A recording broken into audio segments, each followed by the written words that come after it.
अध्यात्म विज्ञान, नई दृष्टि, नई खोज। देखिए, सुनिए और समझिए।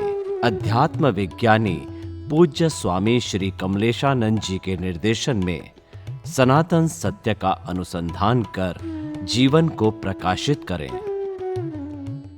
भगवान तो अभी हैं, लेकिन मोक्ष उनको अभी नहीं हुआ है।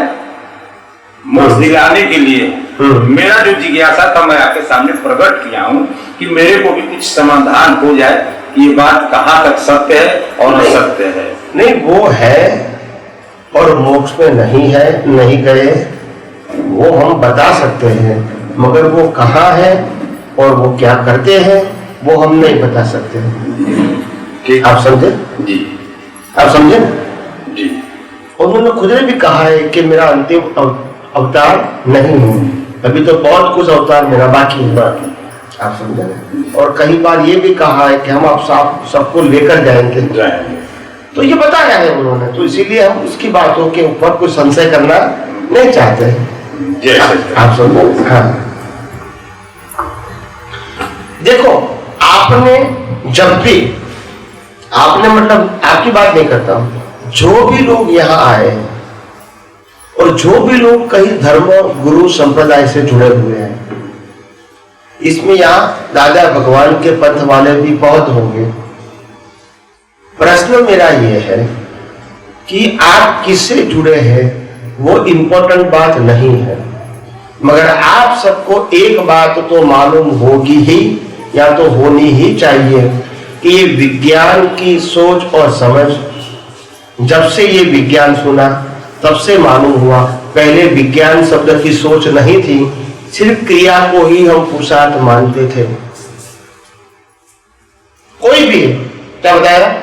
क्रिया को पुरुषार्थ मानते। आप समझे? जब विज्ञान को समझ में आया तब मालूम हुआ कि क्रिया वो प्रकृति का स्वभाव है, और क्रिया को अज्ञानता है तो पुरुषार्थ बोल सकते हैं, विज्ञान में क्रिया वो पुरुषार्थ। मगर उससे पहले आपने वो बात नहीं सुनी, कभी भी नहीं सुनी, कहीं से भी नहीं सुनी। हाँ या ना बोलो? हाँ, बस। तो विज्ञान शब्द बोलने से विज्ञान नहीं होता है। विज्ञान शब्द को जब अनुभवी पुरुष बोलते हैं तो वो विज्ञान है, नहीं तो सिलेबस है। क्या है? सिलेबस। जो किताब में लिखा है वो पढ़ा देते हैं, तो वो विज्ञान नहीं है। सिलेबस समझते ना? जब अनुभवी पुरुष बोलेंगे तो वो विज्ञान है, क्योंकि उसकी बात गोल गोल नहीं होती, एकदम क्लियर होती है। क्या होती है? कोई कंफ्यूजन की जरूरत नहीं है। समझ में आया? समझ में आया कि नहीं? सब शांत क्यों हो गए? डर गए क्या? समाधान मिला है, सब कुछ समझ गए।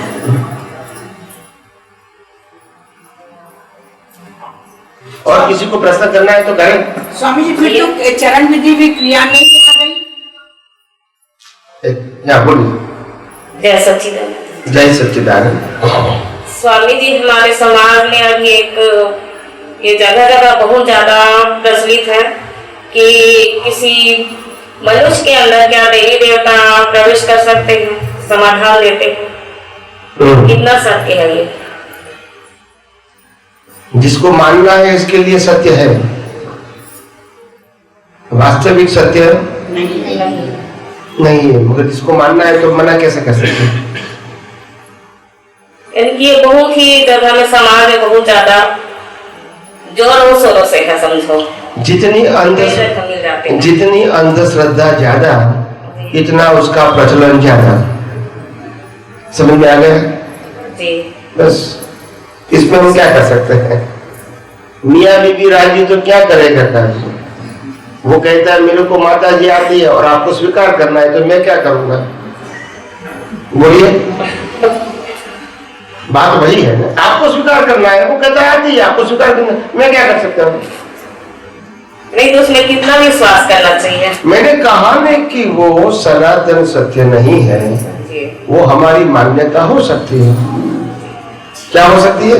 मान्यता हो सकती है। देवी देवता, कोई भी देवी देवता किसी के शरीर में प्रवेश करते नहीं है। क्या बताया?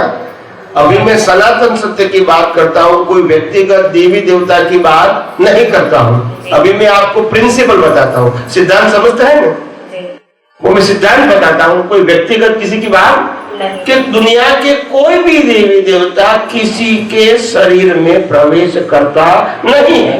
अभी आप कहेंगे कि मनु भाई के अंदर करता है, व्यक्तिगत प्रश्न करने की आवश्यकता नहीं है।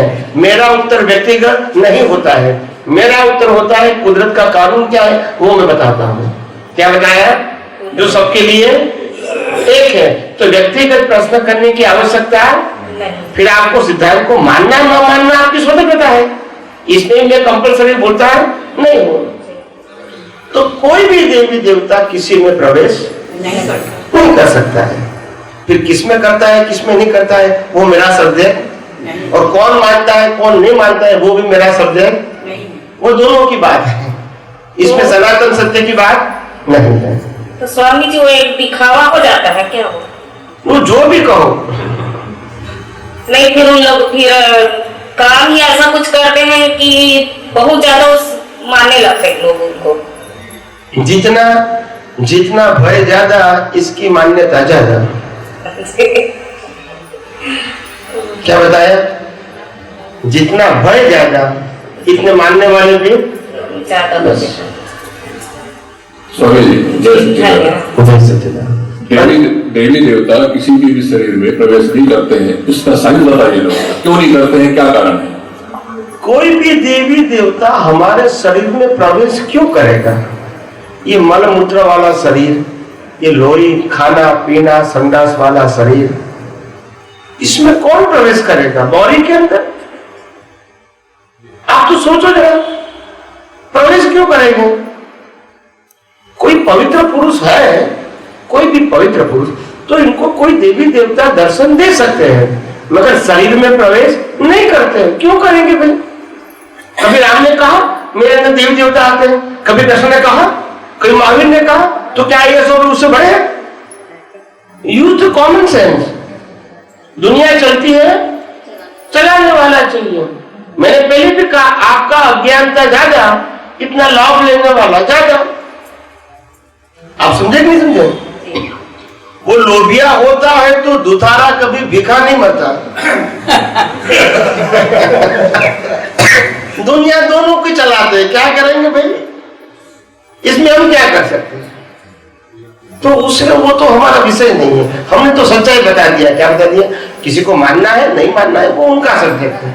मैं व्यक्तिगत किसी का विरोधी नहीं हूं, और वो मेरा सब्जेक्ट भी। मेरी बात तो सिद्धांत की क्या है वो बताऊंगा आपको। आप समझे? बोलिए।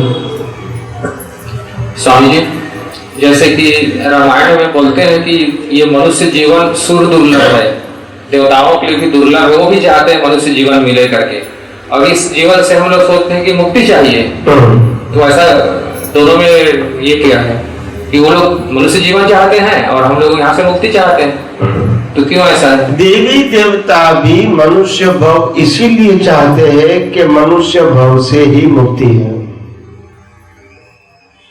क्या बताया? मनुष्य भाव से ही मुक्ति। हाँ, ये चारों गति है, मनुष्य गति, पशु योनि, नर गति और देव योनि। ये चारों गति के अंदर सबसे ज्यादा हैंडीकैप है, हैंडीकैप समझते हैं ना, वो देवलोक है। क्या है? वो कैसे विकलांग है, वो कैसे हैंडीकैप है? क्योंकि उनके पास ज्ञान ऐसा है, सब कुछ जानता है मगर कुछ कर नहीं सकता। यही तो कमजोरी है।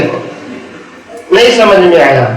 वो सहदेव के पास ज्ञान था, वो सब कुछ जानता था मगर बिना पूछे नहीं बता सकता था। तो क्या हो गए? मजबूरी हो गई, दिखता है मगर बोल नहीं सकता। वो भी कुदरती कानून के आधार पर ही, कुदरती कानून के आधार पर तो है, वही तो मैं कहता हूँ। इनको बहुत मजबूरी है, क्या करेंगे?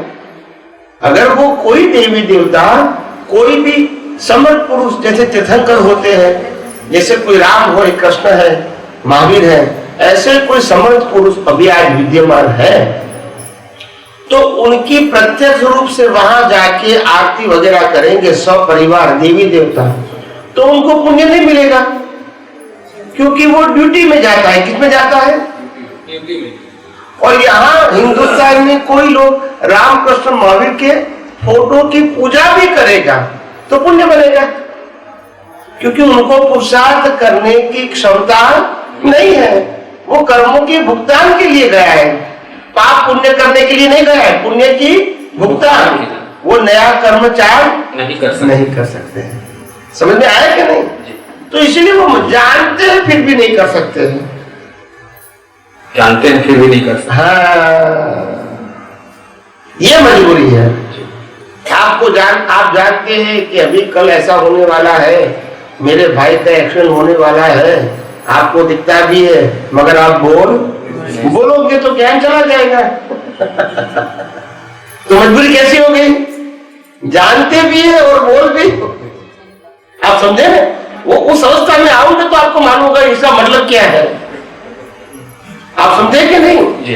अगर आप कोई कंपनी के मैनेजर है, क्या बताया, कोई कंपनी के मैनेजर है और कोई छोटा कारीगर जो मशीन चलाता है, क्या चलाता है? मशीन चलाता है। उन्होंने गुस्से में आके मशीन का एक हैंडल तोड़ दिया और वो मशीन इंपोर्टेड है, यहां मिलता नहीं है, तो टूट गया, मशीन बंद हो गया। तो फिर सुपरवाइजर, फिर डिपार्टमेंटल मैनेजर, फिर मूल मैनेजर के साथ बात गई। तो मैनेजर ने कहा कि भाई उसको सस्पेंड कर दो, नौकरी से निकाल दो। तो नीचे लोगों ने कहा भाई तो गलती हो गई, इंसान है, वो तो हो जाता है, इसमें नौकरी निकालने की क्या जरूरत है? क्योंकि उसको तो ऐसा लगता है कि टूट गया यानी छोटी गलती हो गई, मगर वो जनरल मैनेजर है, उन्होंने बताया है मैंने मालिक को कि मैं आपको 10 दिन में ये प्रोडक्शन खत्म करके दे दूंगा। अभी मशीन क्या हो गया? टूट गया। अभी क्या करेंगे? बोलिए। ब्रेक हो जाएगा। तो डांटेगा किसको? मालिक, मैनेजर। वो कारीगर को डांटेगा नहीं। तो कारीगर को छोटी गलती लगती है और मैनेजर को बड़ी गलती। तो ये दृष्टि की बात है, आप समझो। तो हम बोल भी नहीं सकते, आप समझे? वो निकालेंगे नहीं सकते और सेठ की भी गाली सुनना पड़ेगा। आप समझे ना? जानबूझकर भी कुछ नहीं कर सकते, ऐसी मजबूरी समझते हैं ना? हाँ। तो जैसे हाई लेवल पे जाते हैं तो मजबूरी हो जाती है। क्या हो जाती है? मजबूरी। आप समझे कि नहीं समझे? वो मजबूरी हो जाती है, वो नहीं बोल सकते हैं। आप यहाँ सब बैठे हैं, ठीक है, कुछ उल्टा सुल्टा प्रश्न कर दोगे, मेरे पर गुस्से हो जाओगे, मेरे को गाली भी दे सकते हो, मेरा अपमान भी कर सकते हो, वो आप कर सकते हैं क्योंकि आपका रिकॉर्ड नहीं होता है और आप स्टेटस वाले नहीं है। आप समझे ना? लोग आपको प्रमाण, मगर मैं कुछ करूंगा तो आप कुछ भी करेंगे फिर भी मेरे को समता भाव रखना पड़ेगा। आप समझे? कुछ भी करोगे तो भी। समझ में आया कि नहीं आया? क्योंकि जैसे लेवल हाई होता है तो उनकी क्षमता भी हाई होनी चाहिए जी। नहीं तो वो अगर नहीं रखेंगे तो गिर जाएंगे एकदम नीचे जी। जितनी हाई इतना ही नीचे गिरेगा। तो ये इसलिए मैंने कल भी कहा था कि जितनी एग्जाम भारी होती है इतना लेवल भी भारी मिलेगा।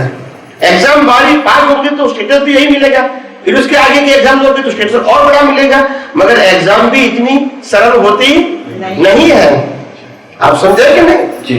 तो इसीलिए ऊपर जाना है तो एग्जाम तो भारी देनी पड़ेगी क्योंकि आपको डिग्री लेना है। क्या लेना है? डिग्री लेना है। फिर ग्रेजुएट होता है तो उस लेवल की होती है, फिर मास्टर डिग्री होती है तो उस लेवल की होती है एग्जाम, और पीएचडी होता है तो उस लेवल की होती है। जैसे जैसे ऊपर जाएगा तो एग्जाम का लेवल भारी रहेगा, इजी, क्योंकि डिग्री भी इस प्रकार की मिलेगी ना जी।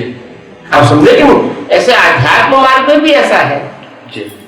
रिस्पॉन्सिबल व्यक्ति है, उनका लेवल हाई होता है तो वो उनको एकदम सब कुछ जानने के बाद भी समभाव रखना पड़ता है।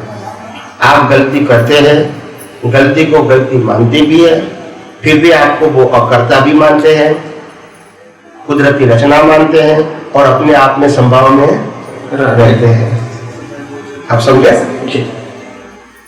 स्वामी जी एक और क्वेश्चन है कि पहले जमाना में इतना राजा लोग चक्रवर्ती होते थे कि कितना सैनिक होता था, कितने रानी होते थे, कितना रुपया पैसा संपत्ति होता था, फिर भी उनको मोक्ष जाने की क्या जरूरत पड़ता था?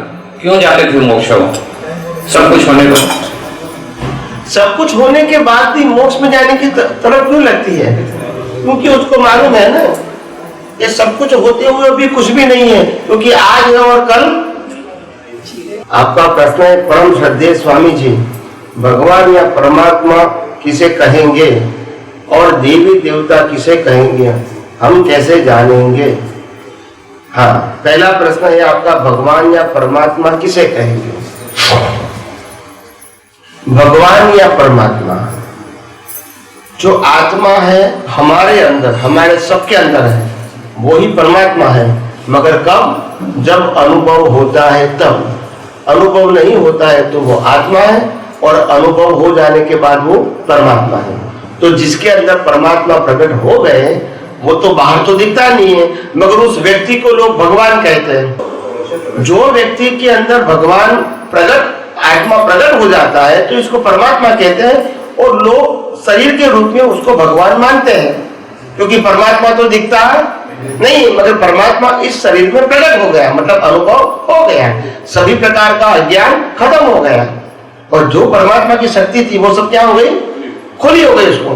तो इसको बाहर से लोग भगवान कहते हैं, मगर शरीर कभी भगवान होता नहीं है। मगर अंदर की पहचान नहीं होती है तो बाहर के स्वरूप को भगवान कहते हैं। आप समझे ना?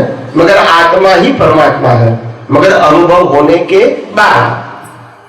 अभी आपको दृष्टि मिली है कि मैं आत्मा हूं, आप समझे ना? परमात्मा का अनुभव नहीं हुआ। जब अनुभव हो गया तो वही आत्मा क्या हो गया? परमात्मा हो गया। दूसरी बात, देवी देवता किसे कहेंगे, हम इसको कैसे जानेंगे? देवी देवता होते हैं वो हम इसको देख नहीं सकते। क्या बताया? चमड़े की आंखों से उनको देख नहीं सकते हैं, इनकी फोटो को, मूर्ति को देख सकते हैं। क्या बताया? फोटो और मूर्ति को देख सकते हैं, देवी देवताओं को नहीं देख सकते हैं, क्योंकि देवी देवता जो होते हैं वो वास्तव में अपने मूल स्वरूप में, फिजिकल फॉर्म में यहाँ नहीं आते हैं। उनका शरीर होता है सूक्ष्म शरीर। क्या होता है? सूक्ष्म शरीर। वो अदृश्य रहते हैं, वो चाहे तो आपको दर्शन दे सकते हैं, मगर वो नॉर्मली ऐसा करते नहीं है। आप समझे ना? तो देवी देवताओं को हम देख नहीं सकते हैं। विशिष्ट प्रकार की कोई समर्थ व्यक्ति है, इनका दर्शन कर सकती है। आप समझे ना? आम लोग इसको चमड़े की आंखों से नहीं देख सकते हैं नॉर्मली। आप समझे? तो अभी आपको क्या जानना है, बोलिए।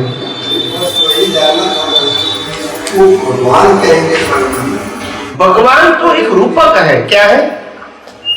जब आत्मा को नहीं पहचान पाते हैं, मगर जब जिसके अंदर आत्मा प्रकट हो जाता है तो शरीर को भगवान कहेंगे, क्योंकि आत्मा तो इनका दिखता नहीं है। आप समझे?